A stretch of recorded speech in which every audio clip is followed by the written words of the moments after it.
Good morning, आप देख रहे हैं फिट इंडिया का सुपर हिट बुलेटिन। आपके साथ मैं हूं दीपिका यादव। गुड मॉर्निंग, मैं हूं आपके साथ श्वेता श्रीवास्तव। एक बार फिर से हम दोनों मौजूद हैं आपके सामने देश दुनिया की हर खबर आप तक पहुंचाने के लिए। तो आपका फेवरेट मॉर्निंग बुलेटिन लेकर हम दोनों हाजिर हैं आज सेंट्रल पार्क में। दिल्ली के कनॉट प्लेस का सेंट्रल पार्क बहुत ही खूबसूरत है और यहीं से आपको बताएंगे हर बड़ी खबर। और अब बड़ी खबर आपको संभल से बताने जा रहे हैं, जहां पर भारी बवाल के बाद अब शांति स्थापित करने की पूरी कोशिश की जा रही है। वहां पर जगह जगह पुलिस फोर्स की टीम को तैनात किया गया है ताकि दोबारा इस तरह की घटना न घटे। और इसीलिए इंटरनेट को भी फिलहाल बंद कर दिया गया है ताकि अफवाहों को न फैलाया जा सके। बड़ी खबर, क्योंकि शांति एक बार फिर से वहां बहाल हो, इसकी कोशिश में पुलिस की टीम लगी हुई है। संभल में जबरदस्त हिंसा देखने को मिली थी। हिंसा के बाद से ही संभल की सीमाओं को सील किया गया है। 30 नवंबर तक संभल में बाहर वालों की नो एंट्री कर दी गई है। तो ये बड़ी खबर आपको बता रहे हैं संभल हिंसा से जुड़ी हुई, जहां पर 30 नवंबर तक संभल में बाहर आने वालों की एंट्री नहीं होगी। आज संभल जाएगा समाजवादी पार्टी का एक डेलीगेशन।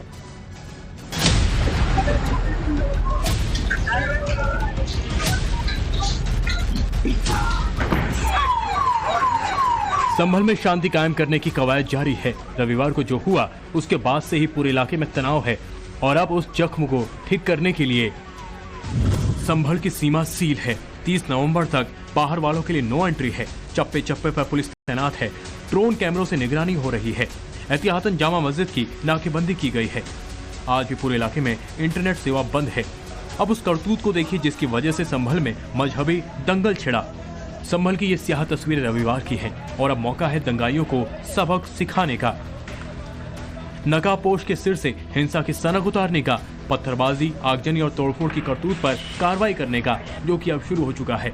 संभल में हुई हिंसा के खिलाफ अब तक 7 FIR हुई हैं। 25 से अधिक लोग गिरफ्तार हुए हैं। 2500 अज्ञात लोगों के खिलाफ केस दर्ज हुआ है।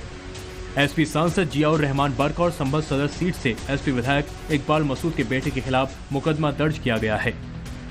दंगल की साजिश के मामले में नामजद SP विधायक के बेटे सोहेल इकबाल की तलाश तेज है। फिलहाल वो फरार बताया जा रहा है, लेकिन दंगे को लेकर उसका क्या बयान है ये भी जान लीजिए। देखिए, मैं उस जगह मौजूद नहीं था तो मुझे नहीं मालूम क्या नीचे घटना घटी, वहाँ पे क्या ऐसा सीन बना, ये जांच का विषय है, मुझे नहीं मालूम इस बारे में। लेकिन जो भी हुआ संभल के इसमें अच्छा नहीं हुआ है। सुर थोड़े बदले नजर आ रहे हैं। बोलने का लहजा भी अब थोड़ा चेंज हुआ है।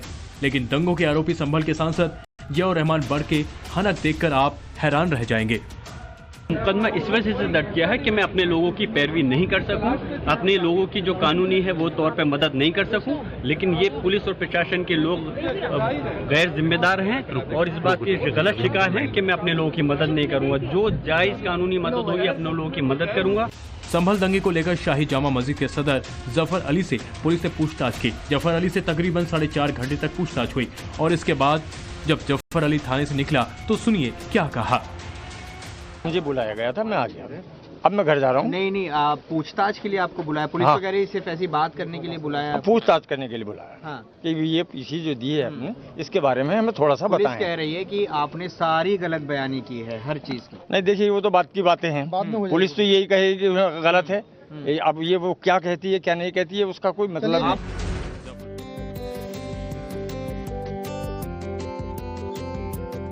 और हमारे साथ हमारे सहयोगी अभिषेक राज सीधे ग्राउंड जीरो से मौजूद है। अभिषेक, हिंसा के बाद शांति बहाल हो, क्या कदम इसके लिए उठाए जा रहे हैं और क्या वहां पर आज हालात हैं? देखिए, बिल्कुल इंटरनेट सेवाएं अभी भी बंद है और शांति बहाली की जो प्रक्रिया है उसको लगातार जारी करने की कोशिश की जा रही है संभल प्रशासन की तरफ से। देखिए, यहाँ पर जो पुलिस टीम है उसको लगाया गया है और जो जामा मस्जिद है इसके चारों तरफ की जो एरिया है, जो पॉइंट है जहां से जामा मस्जिद कनेक्ट होता है, वहां पे बड़ी संख्या में जो पुलिस बल है उसको तैनात किया गया है ताकि कोई भी असामाजिक तत्व जो है वो मस्जिद की तरफ आगे ना जा सके। इसके अलावा इस बात को भी सुनिश्चित कर रहे हैं जो संभल प्रशासन के लोग हैं कि बाहरी व्यक्ति जो है वो संभल के अंदर प्रवेश ना कर सके। यही कारण है कि 30 तारीख तक यानी कि अगले 30 नवंबर तक किसी भी बाहरी व्यक्ति के संभल में प्रवेश करने पर रोक है, चाहे वो नेता हो या कोई सामाजिक कार्यकर्ता हो। किसी के भी डेलीगेशन को या किसी भी आदमी को यहां संभल से बाहर के व्यक्ति को संभल में आने की इजाजत अभी नहीं मिलेगी। इसके साथ साथ अब जो दुकानें हैं वो भी खुलने लगी है। देखिए, इस तरीके से दुकानें हैं जो मस्जिद के सामने थी, जो बंद हो गई थी इस पूरी घटनाक्रम के बाद, वो अब धीरे धीरे करके लोग खोलने लगे हैं। लोगों में एक विश्वास आता जा रहा है। लेकिन बड़ा सवाल यही है कि आखिर संभल को जलाने की साजिश कौन कर रहा था। लगातार FIR इस पूरे मामले पे जो है वो हो रहे हैं, लोगों की गिरफ्तारी हो रही है। 25 गिरफ्तारियां अभी तक हो चुकी हैं। इसके अलावा जो घटनाक्रम है वो घटनाक्रम कैसे घटा था इसकी भी एक टाइमलाइन पुलिस जो है वो बना रही है। इसके साथ साथ पुलिस के आला अधिकारी मौके पे मौजूद रह रहे हैं। लगातार जो हाई लेवल मीटिंग्स है उसका दौर जारी है। जो मुरादाबाद मंडल के कमिश्नर हैं AK सिंह वो यहाँ पे मौजूद है। इसके अलावा जो DIG हैं वो मुनिराज यहाँ पे मौजूद है। और इसके अलावा जो और बताया जा रहा है कि समाजवादी पार्टी का डेलीगेशन भी आज पहुंच रहा है। इसको लेकर के भी आगे आपसे जानकारी हम लेते रहेंगे। फिलहाल आपका बहुत बहुत शुक्रिया इस जानकारी के लिए। चलिए बढ़ते हैं आगे, बात तो महाराष्ट्र की करते हैं क्योंकि अभी तक सीएम के फेस पर सस्पेंस वहां बरकरार है। और आपको बता दें कि आज शिंदे, फडणवीस और पवार आज दिल्ली आएंगे। बीजेपी हाईकमान के साथ एक बड़ी बैठक भी होने वाली है जिसमें मुख्यमंत्री कौन होगा महाराष्ट्र का अगला, इसको लेकर के मंथन किया जाएगा। दरअसल सोमवार को देवेंद्र फडणवीस दिल्ली आए थे, लेकिन बीजेपी के आला नेताओं से उनकी मुलाकात नहीं हो पाई थी और इसी वजह से वो शाम को मुंबई लौट गए। और खबर ये भी है कि आज दिल्ली में एकनाथ शिंदे और अजीत पवार के अलावा देवेंद्र फडणवीस भी दिल्ली आने वाले हैं और यहाँ पर बीजेपी के कई बड़े नेताओं के साथ उनकी मीटिंग होने वाली है। बताया ये भी जा रहा है कि आज महाराष्ट्र के नए मुख्यमंत्री को लेकर के मंथन होगा। तो बड़ी खबर आपको बता रहे हैं, महाराष्ट्र के सीएम को लेकर के अभी भी सस्पेंस बरकरार है और ऐसे में जल्द ही ये तय होगा कि कौन हो सकता है महाराष्ट्र का अगला मुख्यमंत्री। और इसको लेकर दिल्ली में आज एक बार फिर से माथापच्ची होगी, मंथन होगा। आज दिल्ली में एकनाथ शिंदे और अजित पवार के साथ साथ देवेंद्र फडणवीस भी मौजूद होंगे। बीजेपी के बड़े नेताओं के साथ मुलाकात तो होगी जिसमें नए मुख्यमंत्री को लेकर बातचीत होगी।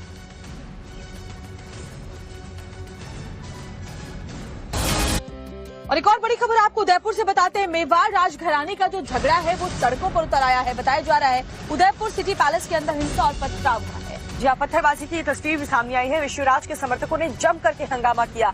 राज तिलक के बाद सिटी पैलेस जा रहे थे विश्वराज और उनके समर्थक वहां पर पहुंचे और जम करके वो हंगामा करते हुए नजर आए। तो मेवाड़ राजघराने का झगड़ा अब हिंसक हो चला है। समर्थक लगातार जबरदस्त प्रदर्शन कर रहे हैं। विश्वराज सिंह को सिटी पैलेस में जाने से रोका गया और आज तिलक के बाद जब वो सिटी पैलेस जा रहे थे उसी वक्त समर्थकों ने जमकर हंगामा किया। मेवाड़ राजघराने का झगड़ा, हिंसा और बवाल, जमकर हुआ पथराव। तस्वीरें उदयपुर के सिटी पैलेस की हैं, जहां आधी रात को जमकर बवाल हो रहा है। दोनों तरफ से जमकर पत्थरबाजी हो रही है। उदयपुर के पूर्व राज परिवार के सदस्य और पूर्व सांसद महेंद्र सिंह मेवाड़ के निधन के बाद पूर्व राज परिवार का विवाद सड़क पर आ गया है। यहाँ राज परिवार के सदस्य विश्वराज सिंह मेवाड़ ने नए महाराणा की पदवी और राज तिलक के बाद सिटी पैलेस में घुसने की कोशिश की। इस दौरान चाचा अरविंद सिंह मेवाड़ के परिवार ने उन्हें सिटी पैलेस में प्रवेश से रोकते हुए दरवाजे बंद कर दिए। अरविंद सिंह का परिवार महाराणा प्रताप का वंशज है और उन्होंने परंपरा निभाने से मना किया, जिसके बाद विश्वराज सिंह के समर्थक नाराज हो गए। बड़ी संख्या में विश्वराज सिंह के समर्थक जमा हो गए और हंगामा और पथराव करने लगे। इसकी वजह से ओल्ड सिटी के अंदर माहौल गर्मा गया है। इस घटना को लेकर विश्वराज सिंह मेवाड़ के समर्थक उदयपुर के सिटी पैलेस के बाहर सड़क पर प्रदर्शन कर रहे हैं। खुद विश्वराज सिंह मेवाड़ अपने समर्थकों के साथ धरने पर बैठ गए हैं। दरअसल नए महाराणा के राज तिलक के बाद धुनी दर्शन की परंपरा है। इसके बाद राजा को एकलिंग जी मंदिर में दर्शन करने होते हैं। बताया जा रहा है कि राज तिलक की रस्म के बाद विश्वराज सिंह मेवाड़ भी धुनी दर्शन और एकलिंग मंदिर जाने के लिए मेवाड़ सिटी पैलेस पहुंचे थे, लेकिन उन्हें सिटी पैलेस में घुसने से रोक दिया गया। इस दौरान सिटी पैलेस के अंदर पत्थरबाजी हुई और समर्थकों ने पुलिस का घेरा तोड़ दिया। कुछ समर्थक महल की दीवारों पर चढ़ गए। पथराव में 3 लोगों के घायल होने की खबर है। लखनऊ के कारोबारी के घर सिलेंडर ब्लास्ट हुआ, जिसके बाद जबरदस्त आग लग गई और जिस कारोबारी के घर ब्लास्ट हुआ है वहाँ टेंट का काम चलता था, जिसमें बड़ा नुकसान हुआ है। जहाँ टेंट में रखा जो भी सामान था उस वजह से आग बहुत तेजी के साथ फैलती हुई चली गई और सब कुछ जल करके राख हो गया। देखिए इस रिपोर्ट में पूरी खबर। कारोबारी के घर भीषण आग, सिलेंडर फटने से हादसा, भयावह तस्वीरें हैं। घर में भीषण आग लगी है। आसमान तक उड़ती इन ऊंची लपटों को देखकर अंदाजा लगाया जा सकता है कि हादसा कितना भयंकर है। दिल दहला देने वाली ये तस्वीरें लखनऊ के नाका इलाके की हैं, जहां एक टेंट कारोबारी के घर में भयंकर आग लग गई। बताया जा रहा है कि आग घर में रखे गैस सिलेंडर के ब्लास्ट होने की वजह से लगी। घर में टेंट और पंडाल का काफी सामान रखा हुआ था, इसलिए आग तेजी से फैलती चली गई और देखते ही देखते आग ने विकराल रूप ले लिया। गनीमत ये रही कि घर में मौजूद लोग वक्त रहते बाहर निकलने में कामयाब रहे, लेकिन बताया जा रहा है कि आग के बीच फंसे पालतू डॉगी और 4 बतखों की जलकर मौत हो गई। खबर मिलते ही फायर ब्रिगेड की टीम मौके पर पहुंची, लेकिन आग इतनी भयानक थी कि उस पर काबू पाने में कई घंटे लग गए। तब तक पूरा घर और वहां रखा सारा सामान खाक हो चुका था। और एक बड़ी खबर आपको बताते हैं, संविधान को अपनाने के 75 साल पूरे होने के उपलक्ष्य में केंद्र सरकार पूरे 1 साल तक चलने वाले कार्यक्रम की शुरुआत करने जा रही है। जी ये बड़ी खबर आपको बता रहे हैं, राष्ट्रपति द्रौपदी मुर्मू का संबोधन इसमें होगा पूरे साल। ये संविधान दिवस मनाया जाएगा। शाम 5 बजे सुप्रीम कोर्ट में विशेष कार्यक्रम रखा गया है। पीएम मोदी इस कार्यक्रम में शामिल होंगे। संविधान को अपनाने की 75वीं वर्षगांठ हमारा संविधान हमारा स्वाभिमान ये अभियान है और ये अभियान पूरे साल चलाया जाएगा। पुराने संसद भवन के सेंट्रल हॉल में ये कार्यक्रम होगा।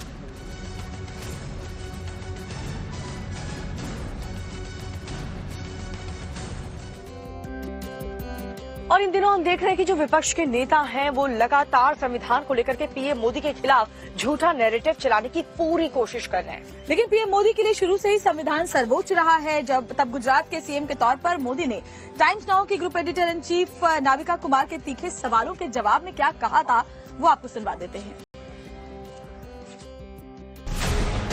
देश की बुनियाद संविधान पर टिकी है। बाबा साहब भीमराव अंबेडकर ने जिस संविधान का निर्माण किया था उस संविधान में जरूरत के मुताबिक समय समय पर बदलाव होता रहा है। फिर भी बाबा साहब का संविधान निरंतर जीवंत रहा है।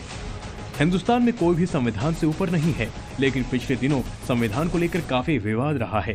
विपक्ष का आरोप है कि मोदी सरकार संविधान को खत्म करने की साजिश रच रही है, लेकिन संविधान पर प्रधानमंत्री मोदी की अटूट आस्था और विश्वास है, तभी तो वो कहते हैं कि देश का संविधान सर्वोच्च है। विवादों के झंझावात के बीच भी संविधान पर मोदी का ये अटूट विश्वास शुरू से कायम है। टाइम्स नाउ के group editor in chief Navika Kumar ने साल 2007 में नरेंद्र मोदी का इंटरव्यू किया था। उस वक्त मोदी गुजरात के सीएम थे और सोहराबुद्दीन एनकाउंटर को लेकर बवाल मचा हुआ था। Mr. Modi, you are also a chief minister whose case is being looked at very closely by the Supreme Court. Do you think it was a mistake to raise the issue of Sohrabuddin and justify that encounter? मैं supreme court को, इस हिंदुस्तान की सभी constitutional agencies को हमेशा request करता हूं कि देश परसेप्शन के आधार पर न चले, हकीकतों के आधार पर चले। और मैं लॉ अबाइडिंग सिटीजन हूं और मैं चाहूंगा कि भारत का संविधान सुप्रीम रहे। टाइम्स नाउ के group editor chief Navika Kumar ने सोहराबुद्दीन एनकाउंटर को लेकर नरेंद्र मोदी से तीखे सवाल किए थे, लेकिन उस वक्त भी नरेंद्र मोदी का स्टैंड क्लियर था। Mr. Modi, 2 days after you made that statement about Sohrabuddin and justified his killing, do you think it was a mistake or would you say it again? मैंने साफ साफ शब्दों में पहले दिन से कहा हूं, मैं एनकाउंटर हिंदुस्तान में कोई विवादास्पद विषय नहीं है। हिंदुस्तान में फेक एनकाउंटर विवादास्पद है और मैंने कभी भी फेक एनकाउंटर को जस्टिफाई नहीं किया है। सुप्रीम कोर्ट में भी मैं फेक एनकाउंटर के विरुद्ध में मेरी सरकार ने स्टैंड लिया है। एनकाउंटर के संबंध में मेरी भूमिका साफ है। और सोहराबुद्दीन के केस में? मैं कोई भी केस हो, जजमेंट देने का काम सुप्रीम कोर्ट का है। मैंने साफ साफ कहा है, एनकाउंटर इस देश में कभी विवादास्पद नहीं रहा। विवाद है फेक एनकाउंटर का और मैं भी फेक एनकाउंटर को कभी भी जस्टिफाई नहीं किया है। संविधान और कानून को लेकर नरेंद्र मोदी की पहले की सोच और अब की सोच में कोई फर्क नहीं आया है। वो पहले भी बाबा साहब के संविधान को सर्वोच्च समझते थे और प्रधानमंत्री बनने के बाद भी उसी आस्था के साथ संविधान का सम्मान करते हैं। साफ है कि प्रधानमंत्री मोदी पर संविधान को खत्म करने की साजिश का आरोप विरोधियों की सिर्फ एक सोची समझी साजिश है। बड़ी खबर आपको बताने जा रहे हैं, आज इस पदयात्रा का 6वां दिन है। बाबा बागेश्वर ये पदयात्रा निकाल रहे हिंदुओं को जगाने की बात करके उन्होंने इस पदयात्रा की शुरुआत की थी और बड़ी खबर आज 6वां दिन, आज झांसी में सनातन हिंदू एकता पदयात्रा पहुंच रही है। जी हाँ, लगातार ये कारवां आगे बढ़ता हुआ जा रहा है। आज भी हजारों की तादाद में जो समर्थक हैं वो शामिल होंगे बाबा बागेश्वर के साथ इस पदयात्रा में उनका साथ देने के लिए। फूलों की बारिश हो रही है, श्रद्धालुओं का समर्थन मिल रहा है। बाबा बागेश्वर के कारवां में भगवा पताका लहरा रहा है। सनातन हिंदू एकता पदयात्रा में अनोखे रंग देखने को मिल रहे हैं। बाबा बागेश्वर के साथ कई भक्त यहाँ लगातार नंगे पैर चल रहे हैं। भक्ति की धुन में श्रद्धालु नाच रहे हैं, गा रहे हैं, जयकारे लगा रहे हैं। ये तस्वीरें झांसी की हैं, जहाँ सोमवार को बाबा बागेश्वर का कारवां पहुंचा तो भव्य स्वागत हुआ। हम आपको इसके बारे में बताएंगे, लेकिन आज का प्रोग्राम जान लीजिए। आज बाबा बागेश्वर की पदयात्रा का 6वां दिन है। सनातन हिंदू एकता पदयात्रा आज मऊरानीपुर झांसी में रहेगी। अब तक की यात्रा को देखते हुए हजारों लोगों के शामिल होने की संभावना है। अब बात झांसी में हुए स्वागत की, तो झांसी में बुलडोजर से भव्य स्वागत किया गया। एक साथ कई बुलडोजर से फूल बरसाए गए। पूरा इलाका धार्मिक नारों से गूंज उठा। बुलडोजर से हुए इस भव्य स्वागत को देखकर बाबा बागेश्वर का जोश हाई हो गया और यात्रा को कुछ देर रोककर लोगों को संबोधित किया। पहले वहाँ पर हिंदू रहते थे, हिंदुत्ववादी वाला देश था। आज हिंदू इतने से बचे हैं, पाकिस्तान में 2% बचे हैं और भारत में 2% थे, 122 हो गए हैं वो। बागेश्वर धाम के पीठाधीश्वर धीरेन्द्र कृष्ण शास्त्री की यात्रा का 5वां दिन बेहद खास रहा, क्योंकि यहाँ बाबा के साथ बॉलीवुड के संजू बाबा, WWE की दुनिया के द ग्रेट खली भी सनातन हिंदू एकता पदयात्रा में शामिल हुए। और सुनिए दोनों ने क्या कहा। गुरु जी, मैं हमेशा आपके साथ हूँ और हमेशा आपके साथ रहूंगा और आपकी आज्ञा हो, आप आज्ञा कीजिए, मैं रहूंगा आपके साथ। बागेश्वर बाबा ने जो ये कदम उठाया है हिंदुओं को जगाने का और भारत को जगाने का, अगर हम दूसरे कंट्री पे देखिए, दूसरे देश पे देखिए, वो लोग अपने कंट्री के लिए काम करते हैं। संजय दत्त करीब 2 किलोमीटर तक बाबा बागेश्वर के साथ कदम से कदम मिलाकर इस यात्रा में चले। बता दे कि बाबा बागेश्वर की सनातन हिंदू एकता पदयात्रा 29 तारीख तक चलेगी।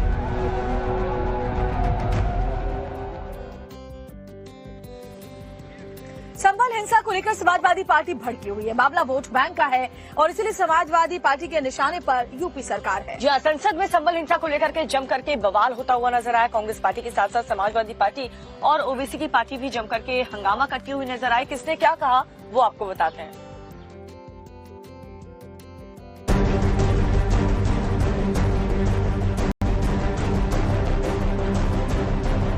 मुसलमानों को गोली लगी, उनकी मौत हुई, हम इसका कंडेम करते हैं। ये फायरिंग नहीं बल्कि मर्डर है। संभल में हुई हिंसा की गूंज संसद में भी सुनाई दी। सोमवार को कांग्रेस पार्टी, समाजवादी पार्टी और AIMIM के नेता असदुद्दीन ओवैसी ने संभल हिंसा का मुद्दा उठाया। संसद में हंगामे के कारण राज्यसभा और लोकसभा को 27 नवंबर तक के लिए स्थगित कर दिया गया।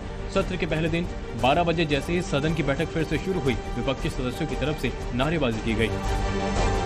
पूरा का पूरा कराया गया ये दंगा है और किसने कराया? सरकार ने कराया, क्योंकि सरकार जो बेईमानी कर रही थी, सरकार जिसने वोट लूटा, सरकार ने जिसने मशीन पर EVM की बटन बार बार पुलिस से दबाई, प्राइवेट ड्रेस में पुलिस लगाई, उस चुनाव में इनकी धांधली, इनकी चोरी न पकड़ी है, इसलिए जानबूझ करके संभल में घटना कराई है। सुना आपने, रामगोपाल यादव के बाद अब अखिलेश यादव भी संभल मामले को लेकर वोट की राजनीति शुरू कर दी है। तो वहीं बीजेपी ने भी उन्हीं की पिच पर आकर बैटिंग शुरू कर दी है। जनप्रतिनिधि का कर्तव्य है कि किसी चीज को आप उकसाने के बजाय आपको शांतिपूर्वक वातावरण बने, इसके लिए कोशिश करना चाहिए। कुंदरकी में जो अल्पसंख्यक वर्ग ने भारी मात्रा में भाजपा के पक्ष में मतदान किया, उसकी खींच आप संभल में उत्पात मचा के कराएंगे क्या? संभल मामले पर समाजवादी पार्टी कटघरे में है। संभल के मौजूदा सांसद जियाउर रहमान बर्क और विधायक इकबाल मसूद के बेटे के खिलाफ नामजद FIR दर्ज है। तो वहीं आज समाजवादी पार्टी क्या करने वाली है, ये भी जान लीजिए। समाजवादी पार्टी का प्रतिनिधिमंडल आज संभल जाएगा।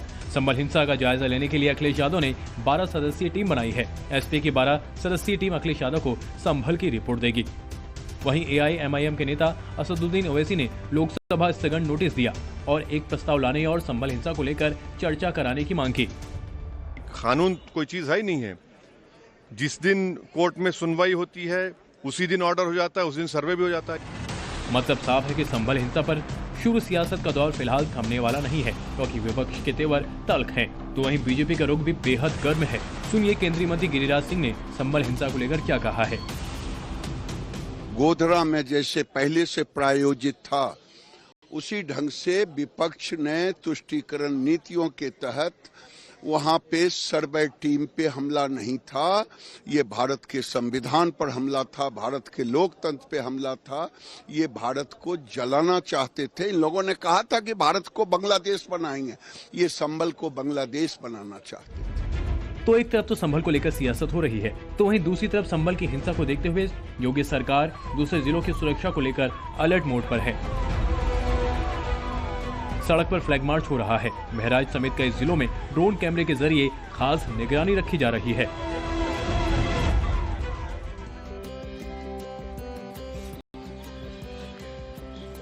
और इस बीच एक बड़ी खबर आपको जोधपुर से बता रहे हैं, जहां पर योग केंद्र में अचानक से आग लग गई और इस आग लगने के बाद वहां पर अफरा तफरी मच गई। आग की जो तस्वीरें हैं वो सामने आई हैं, आप भी देखेंगे तो हैरान रह जाएंगे। बताया जा रहा है कि योग केंद्र है जहां आग लग गई। धधकती आग को लेकर लोग दहशत में आ गए। कड़ी मशक्कत के बाद आग पर काबू पाया गया है। आग आप देखेंगे तस्वीरें कितनी भयंकर यहाँ पर लगी है, इसकी ऊंची ऊंची लगती आप देख करके हर कोई वहाँ पर सहम गया। हर तरफ अफरा तफरी का माहौल योग केंद्र ये बताया जा रहा है जहाँ पर आग लगी। आग लगने की वजह फिलहाल साफ नहीं है, लेकिन ये तस्वीरें बताती है कि आग कितनी तेजी के साथ फैलती चली गई। कड़ी मशक्कत के बाद दमकल की टीम जब वहां पहुंची थी तो उन्होंने आग पर काबू पाया।